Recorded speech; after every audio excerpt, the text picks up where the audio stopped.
The night was cold and the small corner store lights flickered softly against the dark street. A single mom named Alina stood near the counter holding a thin, worn blanket in her hands. Her fingers trembled not only from the cold but from fear. Her young son Noah waited, outside wrapped in an old jacket too big for his small body. His cheeks were red and his eyes were tired. From many sleepless nights Alina had lost her job weeks ago when the factory shut down.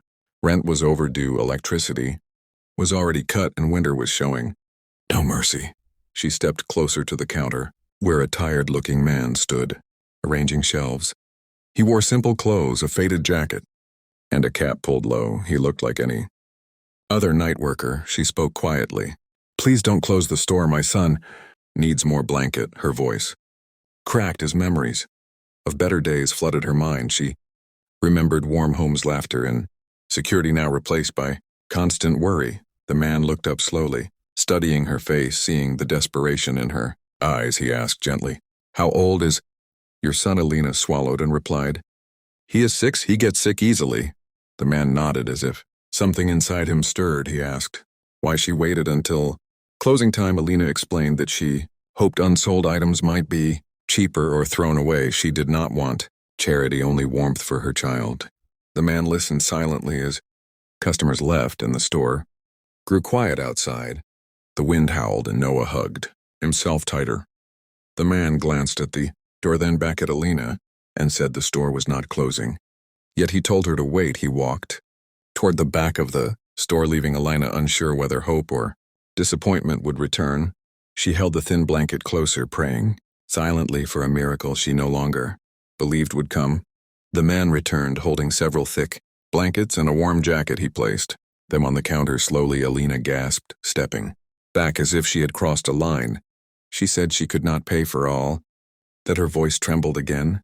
The man smiled softly and said, "Sometimes stores make mistakes and give more than planned." He asked her son's name and she answered, "Noah."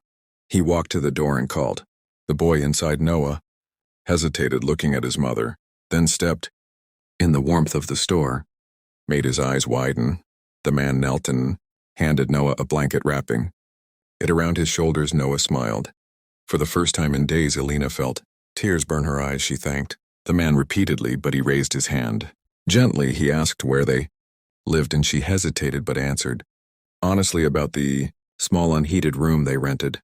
The man listened carefully, asking questions about her life, her work, her struggles. Each word she spoke seemed to weigh on him as if he carried her story inside his chest. He then said he needed to check something and asked them to wait again. Minutes passed. The store lights dimmed slightly, and the man returned now, standing straighter. His voice was calm but firm. He told Alina that this store would not close. He said renovations were coming and help too.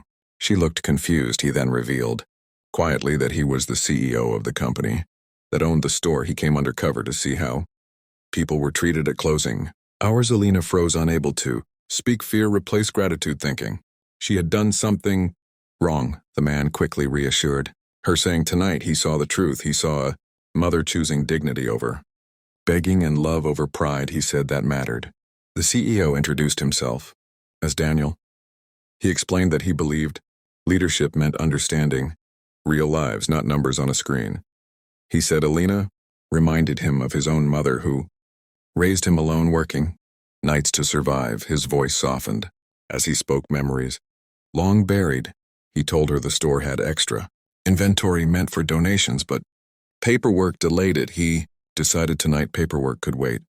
He offered Alina a job at the store with flexible hours and training starting immediately. Her hands shook as she asked if he was serious. Daniel nodded, saying her honesty and strength were qualities he valued.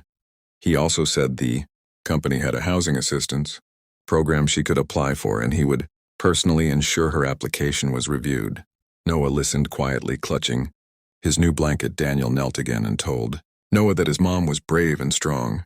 Noah smiled proudly, looking up at Alina. She felt something she had not felt in months, relief mixed with disbelief. Daniel handed her a small card with his name and said she could call any time, not as a CEO but as someone who understood struggle. The night outside no longer felt as cold. The store lights felt warmer. The Future, though uncertain no longer, felt empty. Elena realized that kindness had found her when she expected rejection. She thanked Daniel again with tears flowing freely. He replied that tonight he learned more than he gave. He learned that compassion was still alive and quiet. Corners of the world, Daniel watched as Elena and Noah prepared to leave. Wrapped in warmth and hope, he insisted on driving them home. Despite her hesitation during the ride, Noah spoke excitedly about school and dreams of becoming a builder. Daniel listened, smiling. Elena stared out the window, watching city lights blur, feeling a weight lift from her chest. When they reached the small building, Daniel stepped out and looked around. He made a silent promise to change more than just one life. That night he sent messages to his board announcing expanded support programs and extended store hours during winter. He knew numbers would rise and profits might dip, but humanity mattered more. Elena tucked Noah into bed using the thick blankets. He slept peacefully for the first time in weeks. Elena sat beside him, holding the card Daniel gave her, realizing one moment of courage changed everything. She whispered a prayer of gratitude, not just for warmth, but for being seen. Outside, the city continued its restless motion, unaware that in a small room hope had returned. Daniel drove away, knowing Undercover